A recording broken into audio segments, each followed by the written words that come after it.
The only area that I think Coach Nicksick was wrong was I want to coach world champs.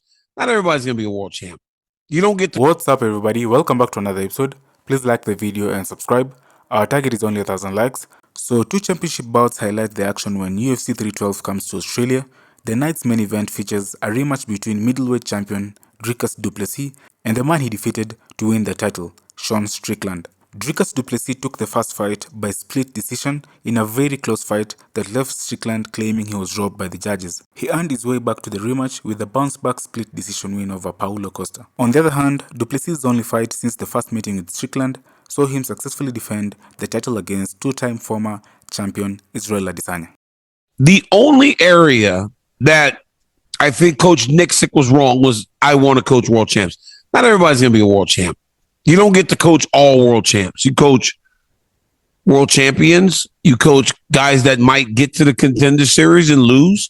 You coach guys that might get to an LFA title and that be it. You might get a guy that comes to the UFC, has a cup of tea, 0-2, and he's out.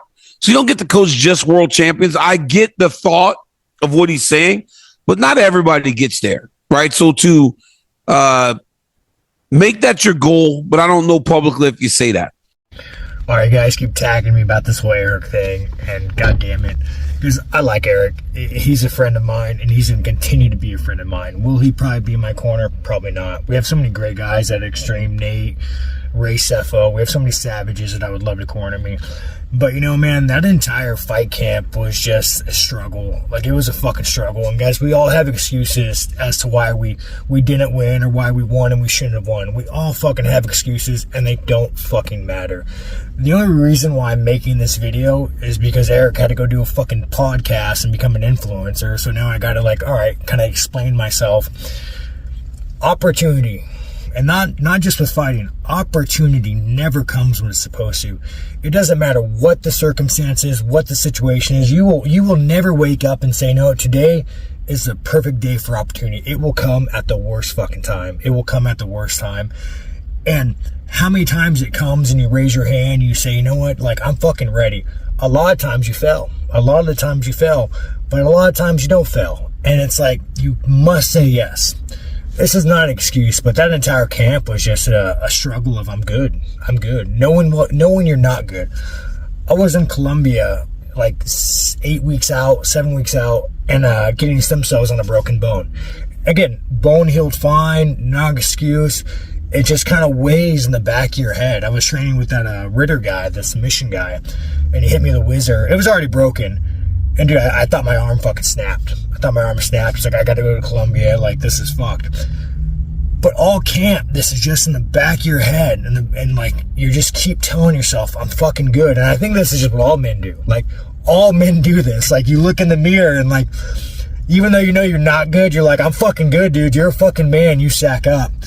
But all camp, dude, whether it be, you know, the staph infection, the broken arm, the having to get a visa that didn't get approved until a week, not being able to get cornermen out there.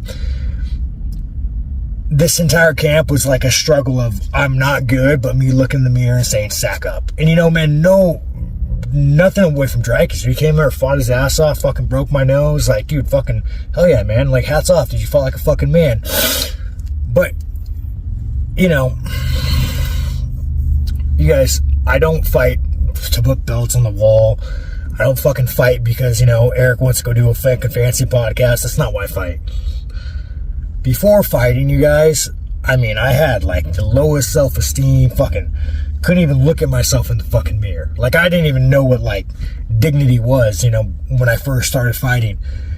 And kind of through fighting, man, like I've learned like so much. I've met so many fucking amazing people through the UFC and fighting and fight fans. Like, you guys have changed my fucking life. Changed my fucking life. Like, you've made me grow so much as a person in the ring and out of the ring. And that's why I fight. I fucking love it.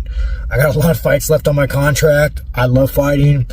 I'm going back to the gym. I'm working my ass off. And I'm starting from fucking square one. And that's just kind of how life is, dude. Like, you'll always get a step back where you're like, all right, well, I got to start over again. And you have a choice. You either sack up and you do it or you fucking quit. And I'm going to sack up and do it. And you know what? Fuck you guys. I broke my nose like fucking 3 times in that round. And every single time, I didn't quit. I didn't go sit on the stool and say, hey, my nose is broken, I can't fight. I adjusted every fucking time. And I thought, you know, man, maybe I'll get lucky, maybe I won't. But at the end of the day, dude, we all have a fucking story, and no one gives a fuck. I'm grateful for my life. I love my job. I love my fans. I support you guys just as much as you support me. Back in the gym, sack up, and on to the next.